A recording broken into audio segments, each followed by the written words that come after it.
All right. It's great to have you back here. It's mid-February. Obviously, we're not in football season yet, but we just received a bunch of information in regards to Aquin and Orangeville forming a co-op for football, which would take uh, place for the 2023 and 2024 seasons in the current agreement that has just been approved by the Board of Directors for Orangeville High School. Obviously, these two teams already have a co-op in place for softball, and this agreement is also going to include all junior high sports. Right now, as it turns out, the NUIC has a 2-year agreement, or a 2-year plan, I should say, to where a team can form a co-op. It has to go in front of the committee to be voted upon, at which point then they can start participating in the sports that they want to have the co-op in. In this case, because it's football and both teams are in 8-man and under the co-op agreement, they are going to continue to participate in 8-man football. They don't need to go through the NUIC for this because they are under the Illinois 8-Man Federation Association agreement. But there is still an approval process, from my understanding, that they have to go through from the I8FA committee in order to get everything going. However, there's been numerous conversations going on about the potential of this co-op happening, for the simple fact that both schools feature school enrollments under 100 kids, along with the fact that both schools have low numbers participating in football at the current time. Now, taking a look at some of the conversations that are beginning to take place due to the announcement of this agreement, we'll just take a look at what both teams feature.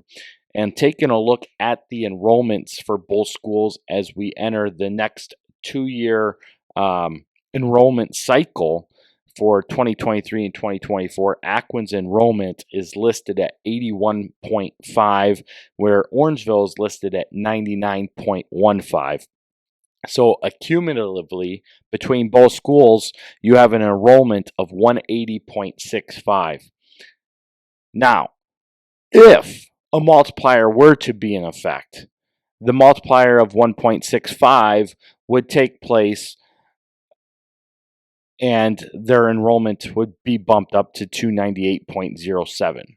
Now, one of the things that we have in 8-man football is that they don't fall under the IHSA rules. So there is not a multiplier effect for private schools in 8-man football, because the enrollment specifications to qualify for the playoffs in the I8FA is to have an enrollment of 325 or less.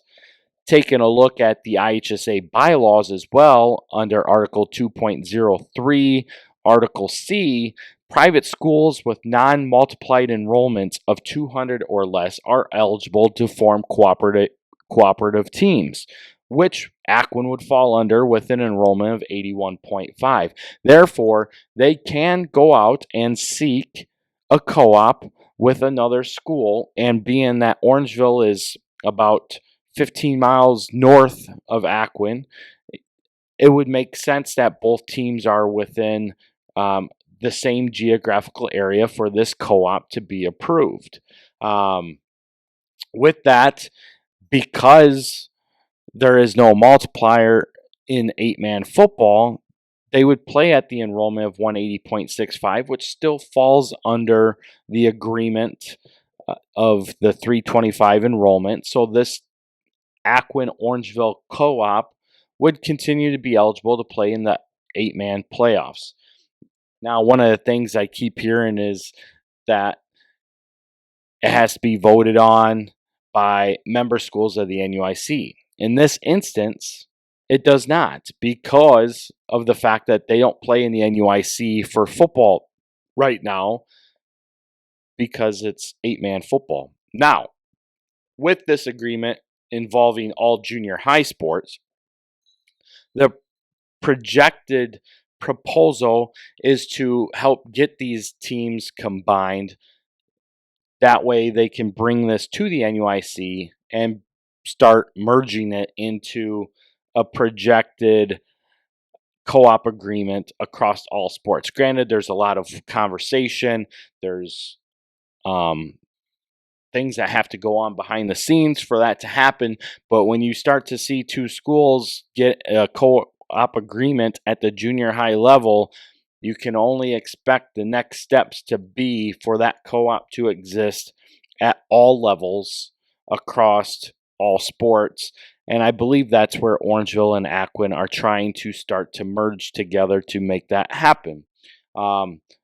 Another thing that we keep hearing about is, well, they're going to have like 40 kids on their team. Well, one, they're not going to have 40 if you take a look at both rosters from just a season ago.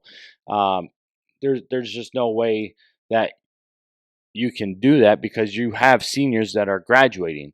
You take a look at what both classes have for incoming freshmen that are going to be playing football, and Aquin, I believe, has 0 incoming freshmen, and Orangeville has 7 or 8 incoming freshmen. So combined, they're only bringing 8 kids into the program as freshmen.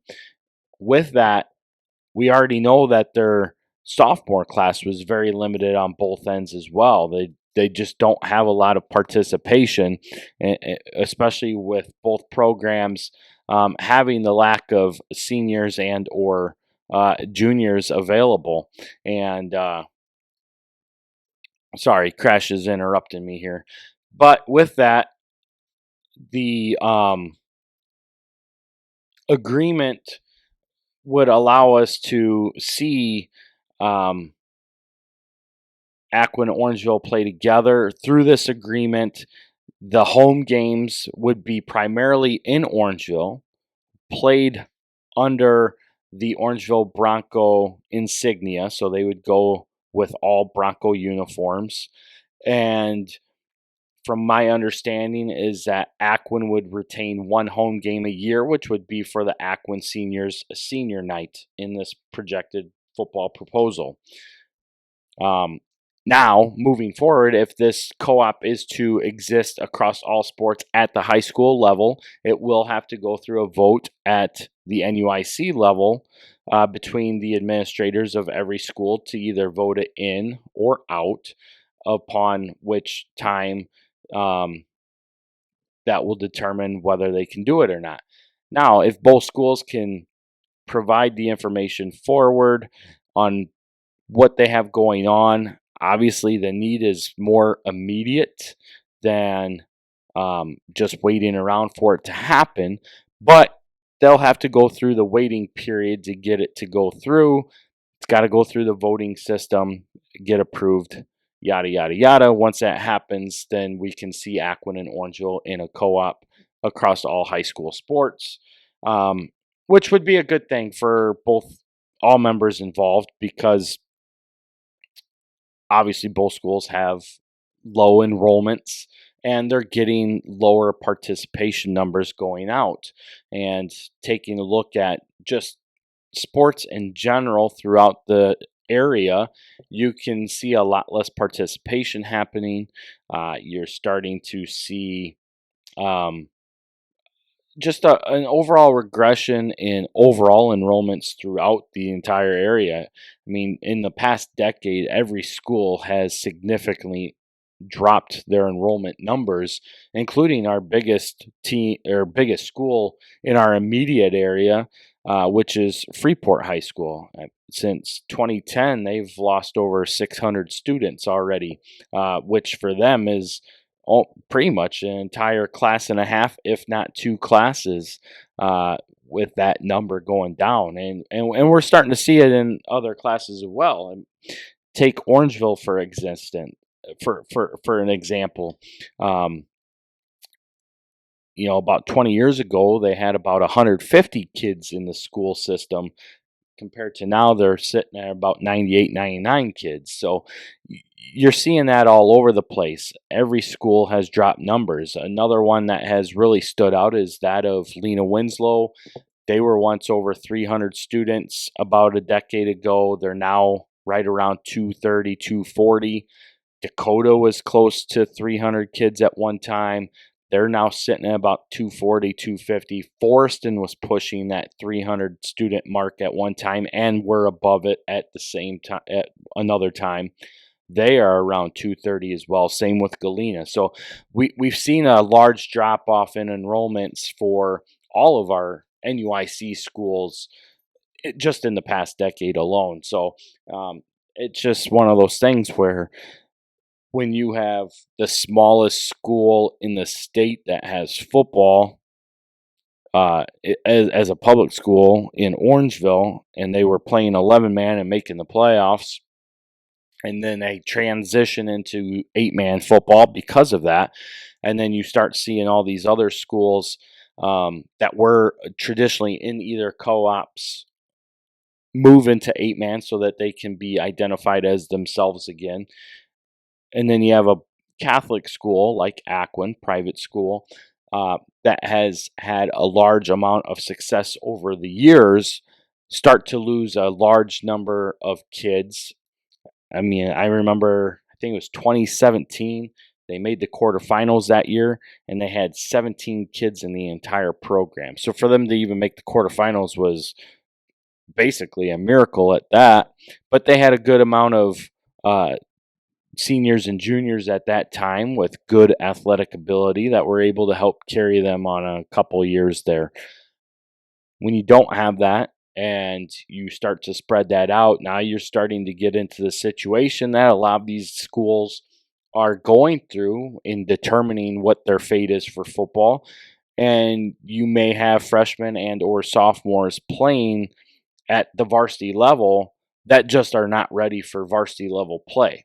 And that becomes a safety factor along with many other aspects. You know, you start to get teams that are losing interest because they're not winning. And unfortunately, that's where some of our society is growing a little soft in a way, is the fact that they don't know how to lose. Everybody's sporting them up to just be winners, when in every contest, I don't care what sport it is, you have a winner and you have a loser.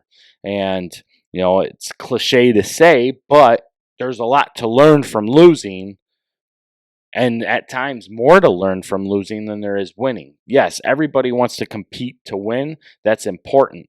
And as long as you're teaching how to compete, the results will hopefully start to transition. Now, obviously, in football, it's a lot different to a degree. More physical stature teams tend to win more because it's a physical game that requires more brute strength. And obviously, the teams that have more strength, more size, more numbers are the teams that typically win more consistently. And with more consistent wins comes more people wanting to go out for that sport because everybody wants to be part of a winning program. On the other side, you have a program that is up again, down again, low enrollment numbers. Sometimes those measures are outside of your control. For instance, like Aquin, not having any boys in the program coming in that play football. And Orangeville starting to lose numbers. I believe they have more girls in their high school than they do boys at the current time. Usually you try to go off a 50-50 split, but that's not always the case. And I believe that Orangeville has less boys in the school than girls.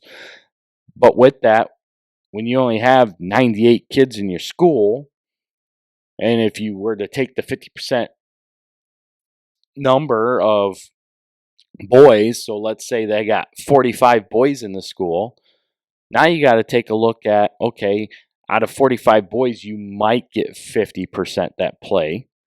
More times than not, it's usually about 30% that play.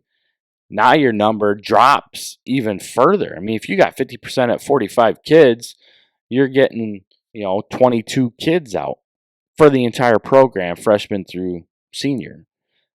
That's why you're seeing these schools go down. One of the other problems that I see is a lot of people are like, well, man, they had 20 kids per roster. That's like 40 kids. Well, where was this conversation when we saw Polo have 38 kids on their roster just 2 seasons ago and they won state? there was a lot of people bringing that up. Why didn't they go to 11-man? Well, one, once you commit to being an 8-man, you're there for 2 years. You can't just, we got 38 kids, we're going to 11-man now. It doesn't work that way. You have a 2-year commitment. That's the whole purpose of why the IHSA has changed the enrollment cycle to a 2-year period. While it hasn't happened yet, a lot of this stuff makes sense, which we talked about back in 2018 when we started to see a lot of these things start to take shape, was for the simple fact that the IHSA is preparing themselves to not just introduce 8-man football and make ways to work with the IAFA Association, but in turn, it also appears that they're trying to make the format available to take over 8-man as another classification for football in the state of Illinois. Has not happened yet, but theoretically, that's what we're seeing, is the events to lead up to that, so it all coexists together. Likewise, the IHSA understands that if the IAFA has a 2-year agreement, then you can do the success factors, you can do the multipliers, you can do the enrollment cycles on a 2-year pattern window as well. And that part all makes sense. Now, if in this agreement, Aquin and Orangeville were to have enough players to deem themselves wanting to move from 8-man to 11-man, and we're still under the IHSA ruling for all 11-man, and we're still under IAFA for 8-man, then the multiplier would be in effect once Orangeville Aquin were to be able to meet the multiplier requirements. Now the question is, would they get half of an enrollment multiplier, or would they get the full thing? The IHSA would take the enrollment of both schools and multiply that number. So that's where we would come up with the projected 298.07. It's both schools' enrollments and then multiplied. You can't multiply just the Catholic school from the public school and then add it together. You got to multiply the co-op as one. Now, that's likely not going to happen. Obviously, Aquin just hired head coach Todd Kramer, of which he would take over for the Orangeville Aquin program, provided everything does go through the approval process, which is anticipated to happen. And he will be the head coach for Orangeville Aquin moving forward as well.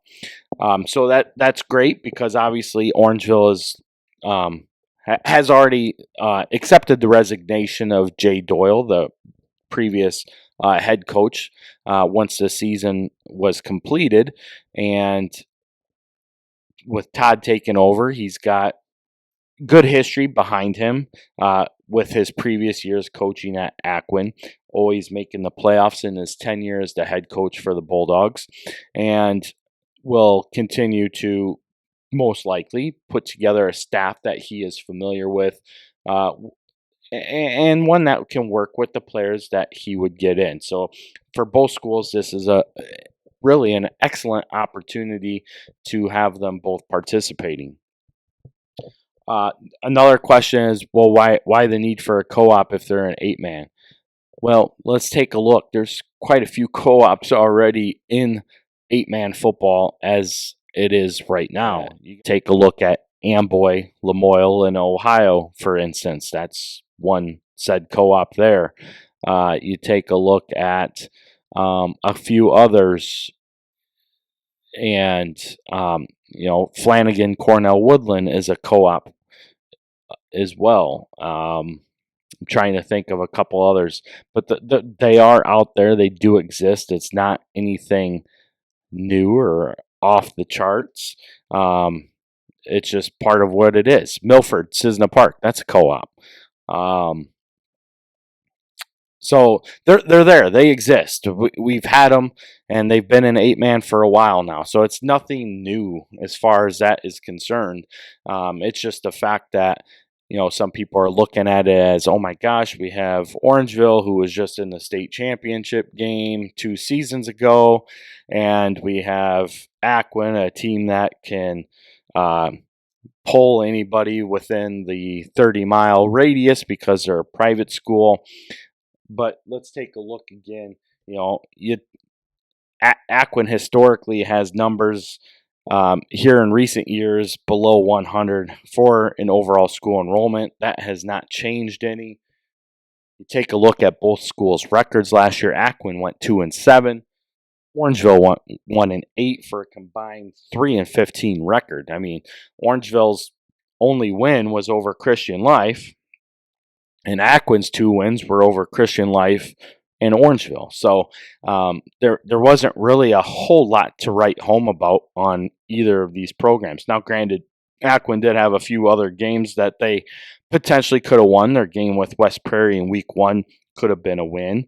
They had a close loss to River Ridge in week 4.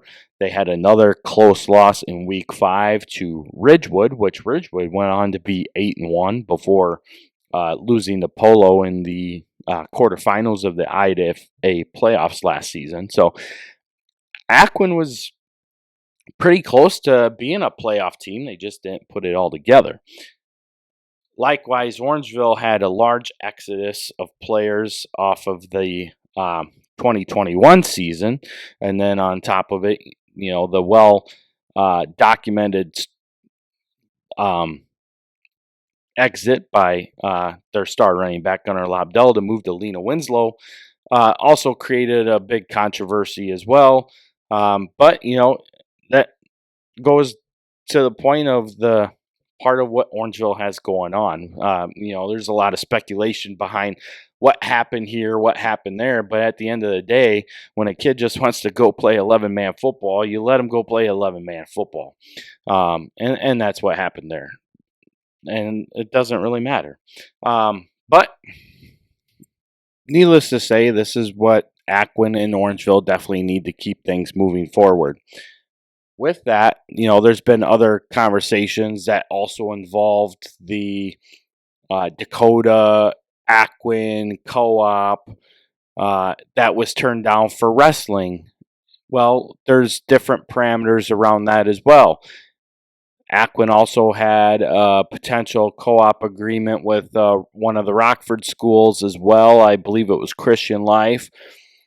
But when you take a look at when that co-op was trying to be put together, a lot of schools actually had voted that down, not for the fact that they didn't want Aquin to have the co-op, but simply because they were trying to get a co-op after the season had officially started. There was a cutoff date of August 6th for them to be able to present information to form a co-op before the start of the season. And two-a-day or preseason practices had already begun, and then Aquin was trying to go through last minute to hurry up to get a co-op put together, and that's where a lot of schools voted against Aquin on that. As for the wrestling situation, that one was voted down simply for the fact that the reasons given for that was because the Aquin being a private school, Dakota being a public school, part of it was due to the ability of now Dakota, which has a large success in wrestling, would be able to not recruit, but be able to potentially get more wrestlers through the Dakota program by way of private schools at Aquin co-oping with them to help drive more kids into the program. Now, a lot of it's going to be the same situation that we currently have with this agreement between Orangeville and Aquin. I've already heard it. Aquin has the ability to bring kids in from within a 30-mile radius.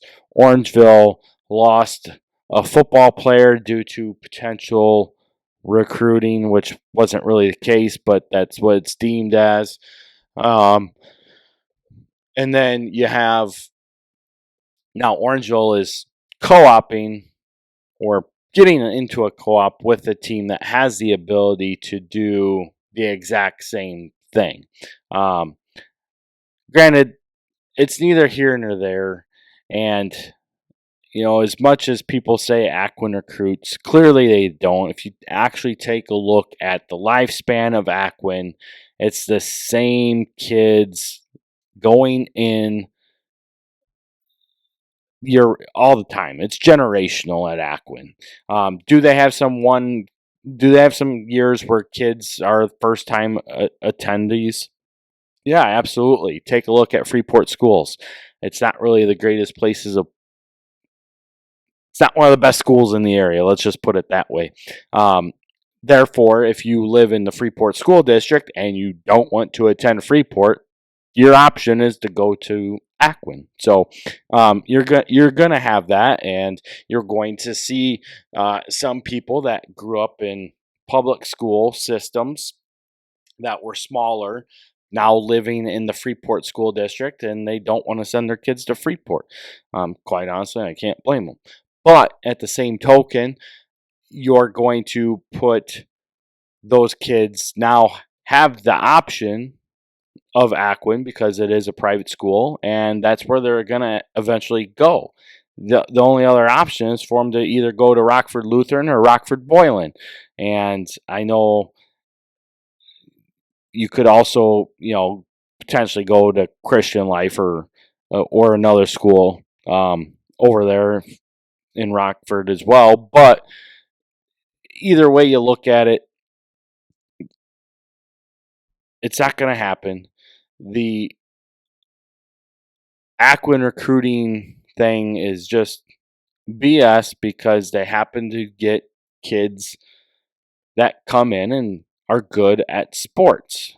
But a lot of it has to be for the program. You got to take a look at programs. Number one thing that successful programs have is good coaching. Now, we've seen it over the years. Schools that have been great for long times, once that coach leaves and a new coach takes over, there are going to be hiccups. Some programs have the establishment in place and it continues to grow. Others try to bring in a new establishment. And when they bring in that new establishment, you start to lose some of what made yourself great. For example, taking a look at Galena. Galena was very good for many years under Chuck Cordy. Even just prior to his arrival, they were very successful, and they went pretty much on a 30-year run. Coach Freed takes over. He continues that run. Now they're at a point where they started to lose kids. The kids that they were having weren't as successful as past teams. There's a lot of turmoil now within that program, whether it be parents expecting things that either can happen or can't happen, but the only blame that they want to throw at is that the current coach in place, and that's not always fair either. Sometimes the current coach in place can only work with what's available. As parents, we have to be more responsible and understand that our kid ain't the greatest thing since sliced bread, and we have to expect our kids to do what the coaches says, and if they want to have success athletically, they need to be doing more than the average Joe. That's just the way it goes. That's the way it's always been. It's the way it will always be. For some reason, we have prima donna parents out there that think little Billy and Joey can go and be rock stars when they're not in rock star body shape. If you want them to be rock stars, figure out a way to get them to be rock stars. That's all I can tell you. But here we are. Orangeville, Aquin, potential co-op agreement to get approved for the 23-24 season. Coach Todd Kramer will be at the helm. Hopefully, some of these other things that have come to light or that I've brought forward will help shed light on some of the things that have been rumored about, talked about, etc., etc., etc. Because trying to go through social media pages and talk to different people on different subject topics doesn't always work. Some people understand it. A lot of people don't understand it. And it is what it is. At the end of the day, we want the kids to play. You should want the kids to play. This agreement is just to help both schools continue the ability to allow schools to play. The only thing that the conference asks for is that they do it within a timely fashion to the rules and policies that they already have in place, which everybody should be able to understand that and accept that for what it is. Because at the end of the day, rules are in place for us to follow, not to try to push for our own personal agendas. So, look forward to a great season coming up. Obviously, there's going to be some great 8-man football action coming up. On the 11-man side, again, we have some great non-conference matchups coming up that we're going to get excited to talk about when we get going here in the future. And at the moment, let's hope that the weather melts away all the snow so we can get on to baseball season before we start talking about football. So hopefully this, like I said, brings light to some of the situations that we have at hand, what we've seen in the past, what we're seeing right now, and you guys can put together your ability to understand how things have to take place in order for them to work out, especially when it comes to a private school and a public school trying to merge and co-op together. Thank you. Have a great day. As always, root for the NUIC.